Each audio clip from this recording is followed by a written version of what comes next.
Hello students, my name is Azhar Khan and welcome to my YouTube channel Khan trickster. तो दोस्तों 4 दिन हमारे स्किप हो गए अनफॉर्चुनेटली हेल्थ इशू की वजह से, बट आज हम कंटिन्यू कर रहे हैं अपनी 8th class RRC group D के बच्चों के लिए। केवल 7 दिन बाकी हैं। अब जितने 4 दिन हमारे वेस्ट हुए हैं, हमने डबल मेहनत करनी है इन दिनों में, राइट। अभी हम कर रहे थे मैथ्स और रीजनिंग के कॉम्बिनेशन के 20 क्वेश्चन डेली। अब हम कोशिश करेंगे जो हमारे 4 दिन में क्वेश्चन स्किप हुए हैं, 4 क्लासेस का मतलब है 80 क्वेश्चन, तो इन 7 दिनों में वो 80 क्वेश्चन भी हम कवर करेंगे। इस लेक्चर को आपको एंड तक जरूर देखना है और उन बच्चों को भी शेयर करना है जिनको आप जानते हैं कि भाई ग्रुप डी का वो पेपर देने वाले हैं। तो चलिए शुरू करते हैं आज की क्लास को। सो क्वेश्चन नंबर 1 इज, देखिए, इन क्लासेस में हम डिस्कस करते हैं वो प्रीवियस क्वेश्चन जो आरआरबी आपसे पूछ चुका है अपने प्रीवियस एग्जाम्स में, राइट। तो फर्स्ट क्वेश्चन इज, देखिए, an object travels 10 metre in 4 second and then another 14 metre in 2 second, what is the average speed of the object. Average speed आपको मालूम होनी चाहिए कि क्या होती है एवरेज स्पीड भाई। एवरेज स्पीड होती है टोटल डिस्टेंस अपॉन में टोटल टाइम, राइट। देखिए क्वेश्चन इसमें बहुत इजी आते हैं, लेकिन इजी क्या होंगे, सबके लिए होंगे भाई, इजी होंगे, सबके लिए होंगे। सो देखिए एवरेज स्पीड हो गया भाई total distance upon total time. बहुत इजी क्वेश्चन है। टोटल डिस्टेंस आप कर लो भाई 10 मीटर और 14 मीटर, कितना हो गया 24, और टाइम कितना है भाई 4 सेकंड और 2 सेकंड 6 सेकंड। और यूनिट्स जरूर चेक कर लीजिएगा भाई। यहाँ पर क्वेश्चन तो इजी मिलेगा, लेकिन जो इजी क्वेश्चन होता है ना कहीं एग्जामिनर उसमें घुमाने की कोशिश करता है आपको। देखिए यहाँ तो मीटर दोनों सेम यूनिट दी हुई है, मीटर भी और सेकंड्स भी, टाइम भी सेम दिया हुआ है, लेकिन आपको इस क्वेश्चन में सबसे पहले जो यूनिट, स्पेशली जो जिसमें यूनिट लगी होती है ना नंबर्स में, वहाँ पर आप जरूर ध्यान दिया करो कि भाई जो रिक्वायर्ड यूनिट है वो है या नहीं, सबसे पहले उसको कन्वर्ट करो। सो भाई ये हो गया 6 4 24 मीटर पर सेकेंड, ठीक है जी। ये हो गई आपकी average speed 4 metre per second, option D. चलिए नेक्स्ट क्वेश्चन चलते हैं। Question number 2, what is the sum of the reciprocals of the zeros of the polynomial 9x square minus 5x plus 1। देखिए ध्यान से देखिएगा, अगर इसका कॉन्सेप्ट आपको नहीं पता ना, इसकी शॉर्ट ट्रिक, तो बहुत लंबा क्वेश्चन हो जाता है और बच्चा फंस जाता है इसमें, 10 मिनट वेस्ट कर देता है वो अपने। पॉलिनोमियल आप जानते हैं भाई, अगर मैं ये क्वाड्रेटिक पॉलिनोमियल दिया हुआ है, हाईएस्ट पावर 2 है, इसकी अगर जनरल इक्वेशन से मैं आपको बताऊं, जनरल क्वाड्रेटिक पॉलिनोमियल ले लेता हूं मैं, ax square plus bx plus c, ठीक है जी। तो ये मैंने एक जनरल क्वाड्रेटिक पॉलिनोमियल ले लिया। देखिए ध्यान से देखिएगा, अगर वो पूछता कि भाई सम ऑफ जीरोस निकालो, जीरोस क्या होते हैं x की वैल्यूज, अगर वो पूछता सम ऑफ जीरोस निकालो, तो आपको सिंपल क्या करना होता है भाई, सम ऑफ जीरोस, या आप रट लो, चाहे अगर मैं बोलूँगा ना रट लो, तो बस रट लीजिए। इसकी डेरिवेशन बहुत लंबी हो जाती है, डेरिवेशन भी करके दिखा देते, लेकिन हमारी ये प्रैक्टिस क्लास है, कोई एक नॉर्मल क्लास नहीं चल रही, राइट। चलिए जल्दी जल्दी सब करेंगे, टाइम बहुत कम बचा है हमारे पास। माइनस बी अपॉन में ए, तो ये होता है सम ऑफ जीरोस, लेकिन यहाँ उसने पूछा है sum of the reciprocals of the zeros of the polynomial, means जो जीरोस होते हैं उनके रेसिप्रोकल का सम। तो यहाँ पर देख लो भाई, तो ये हो गया भाई सम ऑफ रेसिप्रोकल्स ऑफ जीरोस, क्या होता है माइनस बी अपॉन सी। सिर्फ यहाँ पर डिनोमिनेटर में अंतर है भाई, सम ऑफ जीरोस होता है माइनस बी अपॉन ए, और sum of reciprocals of zeros होता है minus B upon C in case of quadratic polynomial, right. Quadratic polynomial होना चाहिए। तो आपसे पूछा, सेकंड पार्ट गया है, ठीक है जी, सेकंड सिचुएशन आपसे पूछी गई है। यहां पर देखो भाई माइनस बी क्या है, बी क्या है भाई -5, तो minus B, this is -5 upon में सी क्या है 1, तो क्या आ गया भाई 5 आंसर, सीधा आंसर आ गया 5, ठीक है जी। अगर ये कॉन्सेप्ट आपको नहीं पता होता ना, लिटरली इसमें आप 10 मिनट तो एटलीस्ट लेते ही लेते, और आखिरी में आपको यही निकल के आता, अगर आप उसके पूरा डिराइव करके भी आप सम ऑफ जीरोस फिर रेसिप्रोकल का ऐड करके एलसीएम लेके वो करते, यही आंसर आता फिर भी आपका, और फिर भी आप यही करते, तो आप इसको इतना, तो इससे अच्छा है आप इसको याद करके रखें, सम ऑफ जीरोस ये होता है और sum of reciprocals of zeros ये होता है। क्लियर है। चलिए नेक्स्ट क्वेश्चन, क्वेश्चन नंबर 3, देखिए बहुत इजी है, find the odd one, reasoning का क्वेश्चन है, ऑड वन फाइंड करना है आपको, हम पहले भी कर चुके हैं। देखिए यहाँ पर ए ऑप्शन है भाई O15, लेटर और नंबर साथ में दिए हुए हैं। O15 देखो यहाँ नजर आ जाएगा आपको भाई, O की पोजीशन अल्फाबेट्स में 15 नंबर पे आती है, O15 इसलिए। C3, C की पोजीशन 3 होती है, G की पोजीशन 7 होती है, N की पोजीशन 15 नहीं होती, कितनी होती है 14। तो ऑड वन क्या हो गया, ऑप्शन डी। ठीक है जी, चलिए नेक्स्ट क्वेश्चन। जो इजी क्वेश्चन है उसको ज्यादा एक्सप्लेन करने की जरूरत नहीं है। Which of the following doesn't belong to the group. चलिए नेक्स्ट एक और रीजनिंग का क्वेश्चन। इसमें से कौन सा ग्रुप से बिलोंग नहीं करता भाई। कॉटन एक फैब्रिक है, वूल एक फैब्रिक है, रेयॉन एक फैब्रिक है, कार्डबोर्ड एक फैब्रिक नहीं है। तो ऑप्शन क्या हो गया, डी हो गया, ऑड वन। चलो next one. If plus becomes divide, multiply becomes plus, तो ये जो मैथमेटिकल साइंस होते हैं वो चेंज करके आपको उसने बोला है सिंप्लीफाई करो इसको। सो यहाँ पर 36, अब उसने बोला है प्लस की जगह क्या हो गया, डिवाइड, तो यहाँ डिवाइड कर दो भाई, divide 6, bracket as it is आएंगे, प्लस की जगह अगेन डिवाइड 6, देन मल्टीप्लाई की जगह क्या बोला उसने, प्लस कर दो, तो प्लस 12। तो देखो सबसे पहले ये वाला ब्रैकेट सॉल्व करेंगे अंदर का, 36 डिवाइड बाई 6, 6 हो गया, देन डिवाइड बाई 6 करोगे ये वाला तो 1 हो गया, तो 1 प्लस 12 बचेगा, तो आ गया आंसर 13। ठीक है भाई, देखो क्वेश्चन बहुत इजी होते हैं, इवन हर बच्चा, एवरेज बच्चा भी ना घर आके हर एक क्वेश्चन सॉल्व कर लेता है किसी भी कॉम्पिटिटिव एग्जाम के। मैटर क्या करता है, स्पीड, आपकी कैलकुलेशन स्पीड होनी चाहिए खतरनाक वाली। जब भी आप आएंगे वो 11 करोड़ 1 करोड़ जो 11 लाख बच्चों ने फॉर्म भरा है ना, 1 लाख के अंदर जब भी आप आएंगे जब आपकी कैलकुलेशन स्पीड जबरदस्त होगी। चलो, a merchant incurred a loss of 5% by selling a book for rupees 25.65. If he sells it for rupees 3105, find his gain or loss। देखो जो रेलवेज पूछता है ना भाई प्रॉफिट लॉस से क्वेश्चन, हमेशा इसी तरीके से क्वेश्चन पूछता है। ये वाला क्वेश्चन ना बहुत बार देखा है मैंने, ठीक है, और आने के चांसेस भी हैं आगे। देखो भाई, आपने अगर CPX मान लिया तो उसको SP क्या होगा, कैसे निकालते हैं भाई, 100 में से लॉस जितना हुआ है माइनस कर दो, अगर प्रॉफिट होता तो प्लस कर देते भाई 100 में। तो यहाँ 100 में से मैं 5 माइनस कर दिया, 95, नीचे 100 आएगा। मल्टीप्लाई करते हैं हम CP से तो हमारा SP आ जाता है, और SP हमें 25.65 दिया हुआ है। ठीक है जी, तो अब इसको सॉल्व कर लो भाई, यहाँ पे से CP आ जाएगा आपका, ये 100 इससे मल्टीप्लाई हो जाएगा 2565, और डिवाइड में 95 आ जाएगा। इसको सॉल्व करोगे तो आएगा 27। तो ये आ गया आपका कॉस्ट प्राइस, और सेलिंग प्राइस भाई कॉस्ट प्राइस से ज़्यादा है, इसका मतलब उसको क्या हो रहा होगा, कहीं ना कहीं गेन हो रहा होगा, प्रॉफिट हो रहा होगा। कितना हो रहा है भाई, फाइंड कर लो, 31.05 और ये 2700 लगा दो आप यहाँ, 50.4, इतना क्या हो रहा है, उसको प्रॉफिट हो रहा है। लेकिन यहाँ पर आपको परसेंटेज में आंसर दिए हुए हैं तो आपको प्रॉफिट परसेंट निकालना पड़ेगा। तो 4.05 अपॉन में CP पे हमेशा लगता है प्रॉफिट या लॉस, तो 405 डिवाइड बाय 27 हो गया, तो ये हो गया आपका 15%। यहाँ पर देखिए एक मिस्टेक है, यहाँ पर इसके ऑप्शन में 15% गेन कर लीजिए, तो गलती से मैंने यहाँ पर 5 मेंशन कर दिया, तो ऑप्शन ए क्या हो जाएगा आपका, करेक्ट आंसर हो जाएगा। चलिए next question, question number 7th।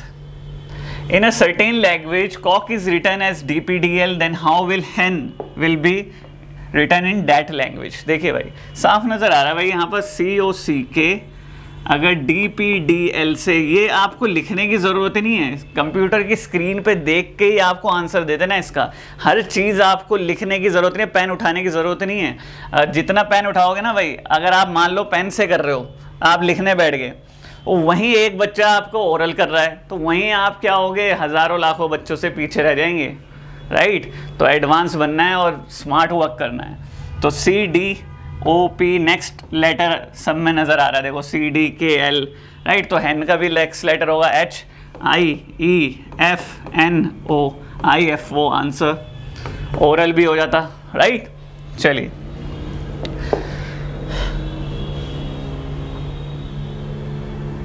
Sign square 60 degree.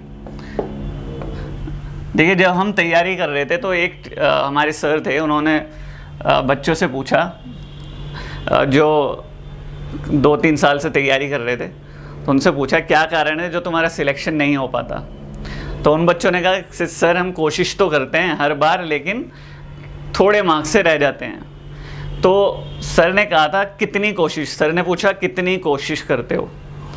तो किसी बच्चे ने बोला सर मैं 4 घंटे पढ़ता हूँ, सर मैं 5 घंटे पढ़ता हूँ, सर मैं पूरी रात पढ़ता हूँ, सर मैं सुबह 4 बजे उठ जाता हूँ और पढ़ता रहता हूँ, लेकिन फिर भी उनका सिलेक्शन नहीं हो रहा। तो सर ने कहा इतनी कोशिश करते हो फिर भी सिलेक्शन नहीं हो रहा, क्या तुमने इतनी कोशिश की है कि मान लो आप एक कश्ती में, आप एक बोट में अकेले, और आप बीचों बीच गिर जाते हैं और आपको तैरना भी नहीं आता और बोट भी कहीं और डिस्प्लेस हो जाती है, तो आपके पास क्या चांसेस हैं बचने के, क्या करोगे आप उस सिचुएशन में? तो आप क्या करोगे, तैरना सीखोगे उसी टाइम। और एक बच्चा 1 महीने से तैरना नहीं सीख रहा, लेकिन अगर उसके पास ऐसी सिचुएशन आ जाएगी ना, वो अपनी ऐसी कोशिश करेगा, क्योंकि उसके अब जान पे बनाई है भाई। अगर वो यहाँ पर कोशिश नहीं करेगा ना, तो वो उसकी लाइफ का एंड है फिर। तो ऐसी कोशिश करनी है। मान लो कि आप पानी में गिर गए, आपको तैरना नहीं आता और आपको उसी टाइम तैरना सीखना है। कितना टाइम होता है? 5 मिनट में आदमी डूब जाता है। कितनी कोशिश करेगा वो?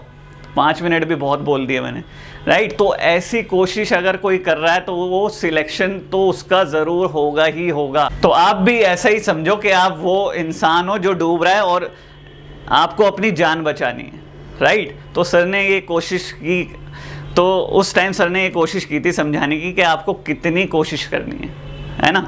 चलो, क्वेश्चन है हमारा ट्रिगो का। देखो, इस क्वेश्चन की जो वैल्यूज़ है ना, ट्रिग्नोमेट्रिक रेशियोज़ की जो एंगल्स की वैल्यूज़ हैं, एक वीडियो मैंने बनाई हुई है। आप ट्रिकी ट्रिक्स एक प्लेलिस्ट है, उसमें पहली वीडियो ही इसकी टेबल की है, जहाँ पर मैंने उसमें समझाया हुआ है, ट्रिक समझाई हुई है, शॉर्ट ट्रिक, कि आपको उनकी वैल्यूज़ कैसे याद करनी, ठीक है। तो यहाँ पर वो काम आ जाती है अगर आपको याद होती तो। चलिए, आई होप आपको अभी भी याद होगी। साइन स्क्वायर 60, अगर ये साफ नज़र नहीं आ रहा मैं एक बार और लिख देता हूँ। Sine square 60 degree plus cos square 30 degree plus cot square 45 degree plus secant square 60 degree. चलिए भाई, सो साइन स्क्वायर 60 डिग्री होता है भाई √3/2। अब इसका स्क्वायर लगा हुआ है, इसका स्क्वायर कर दोगे तो 3/4 हो जाएगा। कॉस 30 होता है 1/2, √3/2 सॉरी, इसका स्क्वायर करेंगे ये भी 3/4 हो जाएगा। कॉट स्क्वायर 45 होता है 1 का स्क्वायर करेंगे 1 ही रहेगा, राइट। और सीकेंट 60 डिग्री होता है 2 का स्क्वायर करेंगे तो +4 हो जाएगा। तो ये आप सॉल्व करेंगे तो ये हो जाएगा भाई 4 + 1 5, और ये दोनों हो जाएंगे 3/2। इन दोनों को ऐड करेंगे 3/2 + 5 हो जाएगा हमारा 13/2, which is option second, right. चलिए नेक्स्ट क्वेश्चन पर चलते हैं।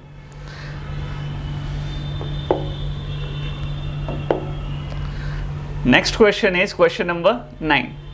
Read the question and decide which of the following question is or are sufficient to answer the questions. देखिए भाई, what is the value of x? देखिए, इंसान को ना कंपैरिजन मार देता है। अगर आप फुल कॉन्फिडेंट हैं और अगर आपके इन केस कोई पेरेंट्स, अपने फादर मदर या कोई रिलेटिव्स, मोस्टली तो रिलेटिव्स ही बोलते हैं ज़्यादातर, पेरेंट्स तो इवन सपोर्ट ही करते हैं आपको, तो हमेशा उनकी बातों को एक कान से सुन के दूसरे कान से आपको निकालना है जब तक आप प्रिपरेशन कर रहे हैं, ठीक है। तो कभी वो आपको यकीन दिलाने की कोशिश करते हैं कि आपसे कुछ नहीं होगा, लेकिन जो ड्रीम, जो विज़न आपने देखा है, उनको नहीं पता कि आप किस दौर से गुजर रहे हैं, आपके माइंड में क्या चल रहा है, किस तरीके से आप तैयारी कर रहे हैं और अपने आप को आप कहाँ देखते हैं। वो विज़न सिर्फ आप जानते हैं, आपके रिलेटिव्स नहीं।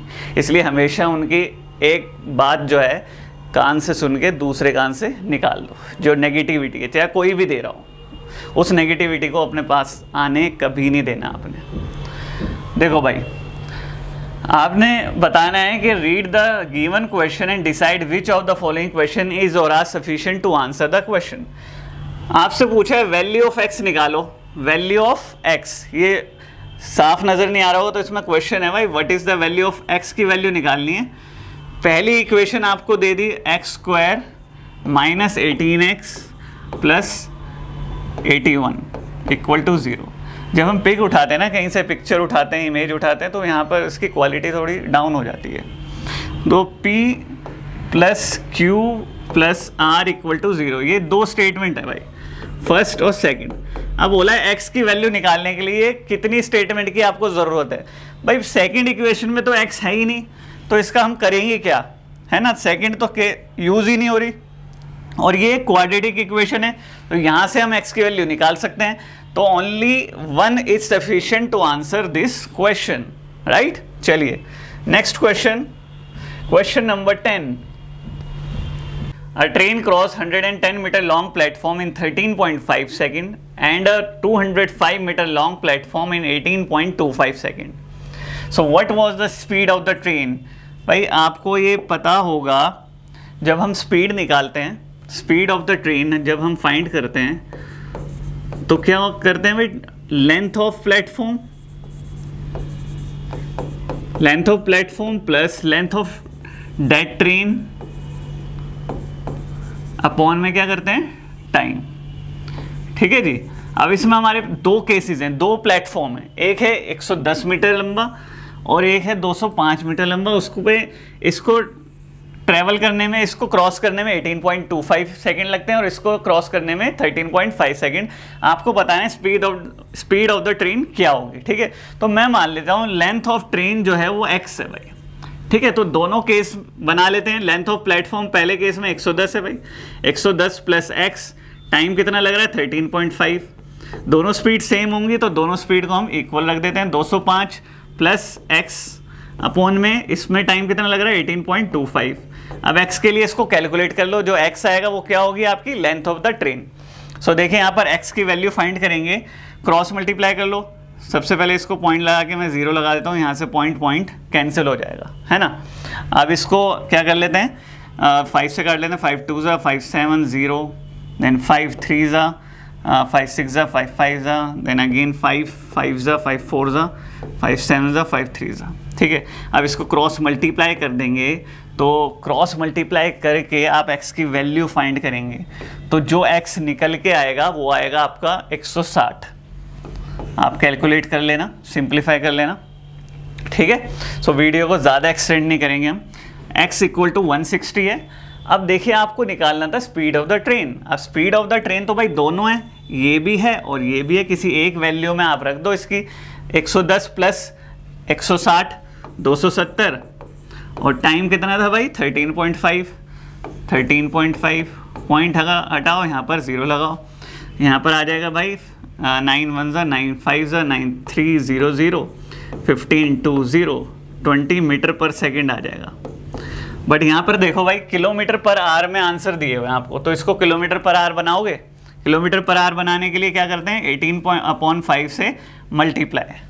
ठीक है जी, तो ये कितना हो जाएगा 5 1 ज़ा 5 4 ज़ा एंड 18 4 ज़ा 72 kilometre per hour will be your right answer. Clear. चलिए नेक्स्ट क्वेश्चन पर चलते हैं। Question number 11। A cistern can be filled by 2 pipes A and B। भाई एक्सप्लेन कर देता हूँ मैं। देखो A और B पाइप A मिलकर फिल करता है उस सिस्टर्न को 4 आवर्स में और B करता है 6 आवर्स में। बट जो C है ना, उसको खाली करने में टाइम लग जाता है उसको 8 आवर्स। ठीक है जी। सो अगर एक साथ ये तीनों चला दिए जाएं, यानी कि A और B तो भाई भरने का काम कर रहा है, C उसको निकालने का काम कर रहा है। अगर ये एक साथ चला दिए जाएं तो कितनी देर में टैंक जो होगा वो फुल होगा। ठीक है जी, तो एलसीएम मेथड से कर लेते हैं। देखो A भाई 4 घंटे ले रहा है, B जो है वो 6 घंटे ले रहा है और C खाली करने में 8 घंटे ले रहा है भाई। ठीक है जी, तो इसका एलसीएम निकाल लो आप। एलसीएम क्या निकलेगा भाई, 4 6 8 का एलसीएम क्या होगा, देखो यहाँ पर 24 आएगा भाई। टोटल वर्क जो है ना वो 24 है आपका। तो A कितना वर्क कर रहा है 24 में से, 1 घंटे में 24 डिवाइड बाय 4 कर दो भाई, 6 वर्क कर रहा है, 6 यूनिट्स। और B जो कर रहा है वो कितना कर रहा है, 24 डिवाइड बाय 6 4 यूनिट्स वर्क कर रहा है। ठीक है जी। और जो C जो कर रहा है वो कितना कर रहा है, 24 डिवाइड बाई 8, 3 यूनिट्स। बट ये क्या कर रहा है, ये खाली कर रहा है, लेकिन वर्क तो 3 यूनिट ही करेगा ना। अगर एक साथ चला दिए जाएं तो क्या होगा, एक साथ अगर चला दिए जाएं तो 6 + 4 जो भरने का काम कर रहे हैं उनको हम ऐड करते हैं, और जो खाली करने का काम कर रहे हैं उसको माइनस करते हैं। -3, 6 + 4 = -3, 7 यूनिट्स। तो ओवरऑल जो फिल होगा ना 1 आवर में कितना फिल होगा, 7 यूनिट्स होगा, ठीक है। और टोटल जो फिल करना है हमें कितना करना है, 24। सो 24 डिवाइड बाय 7 आपको क्या लगेगा, आवर्स लगेंगे उसको फिल करने के लिए। Option B. क्लियर है। चलिए next question, question number 12। Aadya walks 500 metres towards north and turns left and walks 250 meter. In which direction is she moving with respect to her initial position? देखिए हमेशा याद रखो भाई, उसने जब वो डायरेक्शन पूछे ना, सिर्फ वो ये ना पूछे कितना डिस्टेंस। हमेशा डायरेक्शन सेंस में के क्वेश्चन में अगर वो सिर्फ आपसे डायरेक्शन पूछ रहे हैं तो आप इस पे ध्यान मत दो भाई, ये कितना चल रही है, कितना चल रहा है, कितना दौड़ रहा है, इस पे ध्यान मत दो, सिर्फ डायरेक्शन पे बात करेंगे। ये आपके मेन डायरेक्शन होते हैं नॉर्थ, साउथ, ईस्ट, वेस्ट, ठीक है जी। यहाँ पर देखो शुरुआत किससे, आद्या walks 500 metre towards north, north की तरफ वो मूव करती है भाई। तो मान लीजिए वो नॉर्थ की तरफ मूव कर रही है, ठीक है। टर्न्स लेफ्ट, अपने लेफ्ट हो जाती है, यानी कि वेस्ट की साइड हो जाती है, ठीक है भाई। In which direction is she moving with respect to her initial position, अपनी इनिशियल पोजीशन से वो किस डायरेक्शन में होगी। तो भाई ये वाला डायरेक्शन होगा, ये वाला डायरेक्शन कौन सा है, north west. So right answer is option B, right. चलिए नेक्स्ट क्वेश्चन। देखिए सभी क्वेश्चन आरआरबी पूछ चुका है आपसे, और गारंटी दे रहा हूं मैं इस सीरीज से ना, चाहे डिजिट्स अलग कर दे एग्जामिनर, लेकिन इससे मिलते जुलते ही क्वेश्चन आपको टकराएंगे एग्जाम्स में। चलो, इफ 15 बॉयज एंड 7 15 5 डेज है, वो यूनिटरी मेथड है भाई। 15 लड़के 750 रुपए कमाते हैं 5 दिन में, तो 25 लड़के 6 दिन में कितने रुपए कमाएंगे। बहुत इजी है देखो भाई, 15 बॉयज अगर 5 दिनों में 750 कमाते हैं तो 1 डे में कितना कमाएंगे भाई, 750 / 5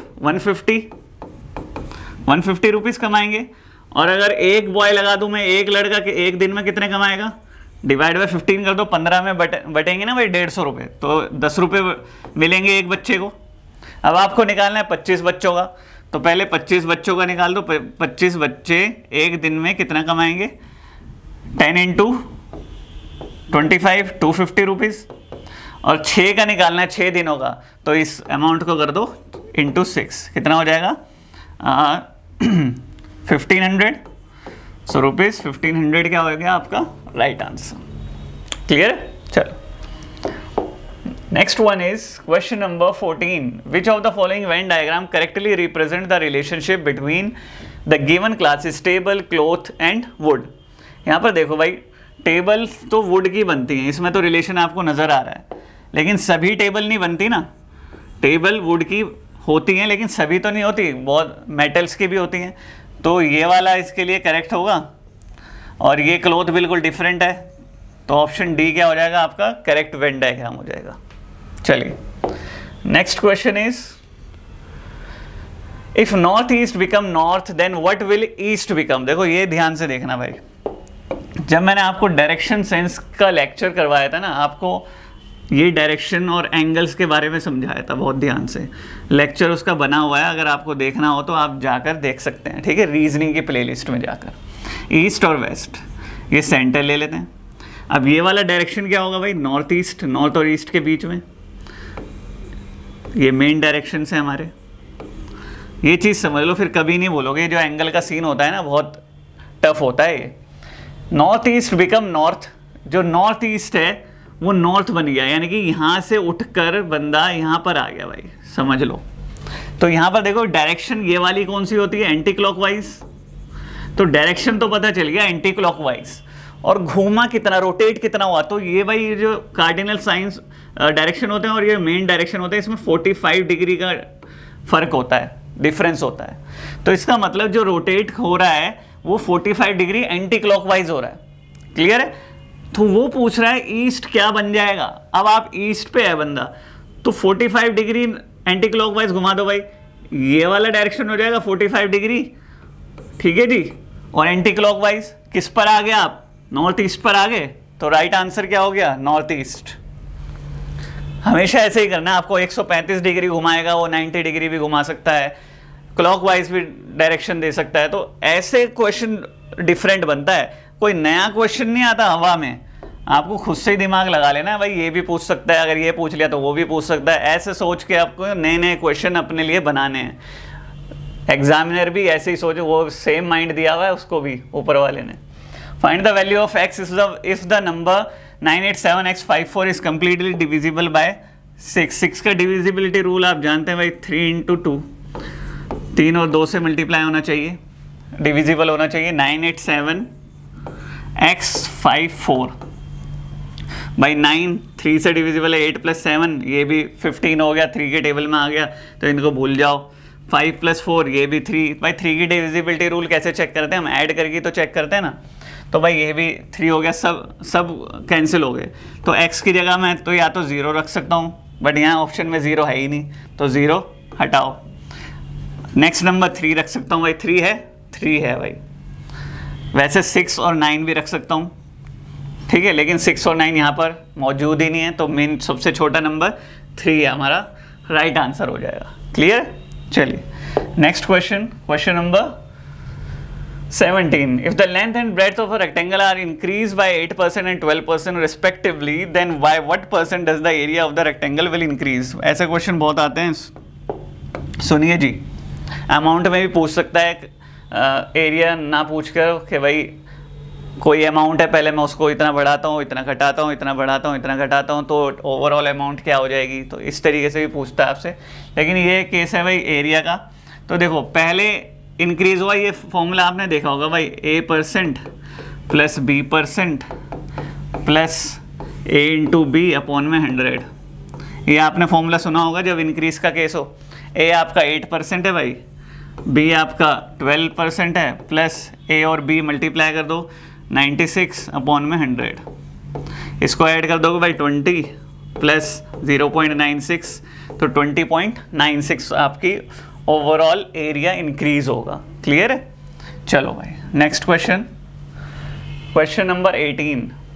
find the next term in the series. भाई नेक्स्ट टर्म निकालनी है, निकालो भाई फटाफट। देखो 16 और 18 +2 हो रहा है, 18 22 +4 हो रहा है। ऐसे ही ईजी सीरीज आती है। मैंने एक भी सैम्पल पेपर या जितने भी पेपर दिए हैं ग्रुप डी रेलवे से रिलेटेड, सीरीज का क्वेश्चन आपको हमेशा बहुत ही ईजी मिलेगा, मैं बता रहा हूँ आपको। ठीक है, यहाँ पर +2, तो यही सीरीज चल रही है, +2 +4 +2, देन यहाँ पर +2 हुआ है, तो नेक्स्ट में +4 होना है, तो 34 क्या हो जाएगा? Right answer. क्लियर है? चलो नेक्स्ट क्वेश्चन इज 19. देखो भाई ये भी इमेज आपको क्लियर नज़र नहीं आ रहा होगा। ₹686 हैं और ये इस रेशो में डिवाइड करने हैं भाई। ठीक है, और पूछा है भाई सबसे फर्स्ट पार्ट क्या होगा, यानी इसको कितने मिलेंगे पैसे। ठीक है, तो आपको देखो ये फ्रैक्शन में दिया हुआ है रेशो और ये इंटीजर में, तो आप पूरे को इंटीजर बना लो। तो जो फ्रैक्शन में नीचे डिनोमिनेटर है ना, इसका एलसीएम ले लो। 2 और 3 6 होता है एलसीएम, मल्टीप्लाई 6 से कर दो सबको भाई। ठीक है जी, 6 से मल्टीप्लाई कर दिया तो ये हो गया 3:4 रेशो 6 3 18 प्लस 6 4 24। क्लियर है जी। अब सबसे छोटा नंबर भाई 3 है, पहला पार्ट यही पूछा है, डिनोमिनेटर में इन सबका एडिशन। ऐसे तो निकालते हैं रेशोज, ये रेशो है भाई। 3 + 4 7 7 + 18 25 25 + 24 49 3/49 मल्टीप्लाई कर दो इस अमाउंट से 686। तो 7 7 7 9 63 7 8 56 7 1 7 1 7 7 4 28 14 3 42। Right answer is 42। पहले वाले को ₹42 मिलेंगे। चलो क्वेश्चन नंबर 20 और ये है हमारा लास्ट क्वेश्चन, और शायद आपको सबसे मुश्किल क्वेश्चन भी लगे देखने में, क्योंकि कंपाउंड इंटरेस्ट से सब डरते हैं, सिंपल इंटरेस्ट का तो कोई भी क्वेश्चन बना देता है। Find the compound interest on ₹50,000 12% per annum for 6 months compounded quarterly. Quarterly से भाई समझ लो, हमेशा यहाँ ध्यान देना जब भी कंपाउंड इंटरेस्ट का है क्वेश्चन, कंपाउंडेड क्वार्टरली भी बोलता है, हाफ ईयरली भी बोलता है, पर एनम भी बोलता है। यहाँ क्वार्टरली बोला है, क्वार्टरली का मतलब है भाई वो एक साल में 4 बार आपसे पैसे मांगेगा, 4 बार ब्याज लगाएगा, ठीक है, वो भी कंपाउंड का, ठीक है भाई, चक्रवर्ती। सो हम 12% थोड़ी ना देंगे हर बार उसको, फिर डिवाइड बाय 4 कर दो रेट को, तो रेट हो जाएगा 3%। और टाइम भाई 4 बार देना है तो 6 मंथ्स को कर दो मल्टीप्लाई 4, टाइम को हम 4 से मल्टीप्लाई कर देते हैं, तो ये हो जाएगा 24 मंथ्स। अब मंथ को हम ईयर में हमेशा चेंज करेंगे, तो ये हो गया 24 महीने, कितने हो गए, 2 साल।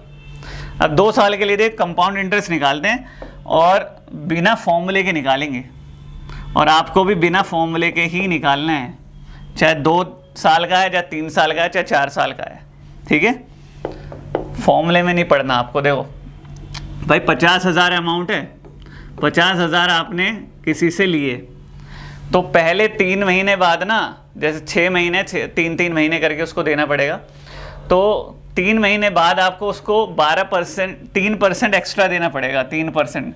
इसका 3% कितना हो गया, 3% कैसे निकालते हैं भाई, 2 डिजिट के बाद डेसिमल लगा लो, 500 हो गया 1%, 500 को 3 से गुणा कर दो 1500, 3%। 3 महीने बाद आपको इतने रुपए उसको लौटाने पड़ेंगे। लेकिन आप क्या चाह रहे हो, 3 महीने और रखना चाह रहे हो, तो अब प्रिंसिपल आपका ये बन गया। अब इसका 3% और निकालो भाई, 1% निकालो पहले, 515 को 3 से गुणा कर दो, 3 5 15, 3 1 3 4, 3 5 15, 1545 हो गया 3%। फिर इसमें ये ऐड कर दो भाई, हर बार 3% लग रहा है ना, इसलिए अब अमाउंट कितनी बन गई, 035। तो भाई जो 6 महीने पहले आपने 50,000 रुपये लिए थे उससे, अब वो बन चुके हैं 53,045। कितने एक्स्ट्रा हो गए, माइनस कर दो इस अमाउंट को, 3,045 रुपये फालतू हो गए, और वही आपका क्या होगा, कंपाउंड इंटरेस्ट 3,045। ठीक है जी, तो ये क्वेश्चन था आपका आज की क्लास का लास्ट क्वेश्चन। तो अगर मॉक टेस्ट की प्रिपरेशन करना चाह रहे हो तो खान ट्रिकस्टर ऐप इंस्टॉल कर सकते हो गूगल प्ले स्टोर पर जाकर, और वहाँ से आरआरबी ग्रुप डी के या किसी भी रेलवेज, बैंक, एसएससी का एग्ज़ाम के लिए आपको प्रिपेयर करना है, मॉक टेस्ट प्रिपेयर करना है, वहाँ जाकर आप प्ले स्टोर से इंस्टॉल कर सकते हैं और यहाँ से मॉक टेस्ट परचेज कर सकते हैं और एनालाइज कर सकते हैं अपने स्कोर को टाइम टू टाइम इम्प्रूवमेंट के लिए। सो आज की क्लास में सिर्फ इतना ही करेंगे, मिलेंगे आपसे नेक्स्ट क्लास में। Thank you so much for watching the video.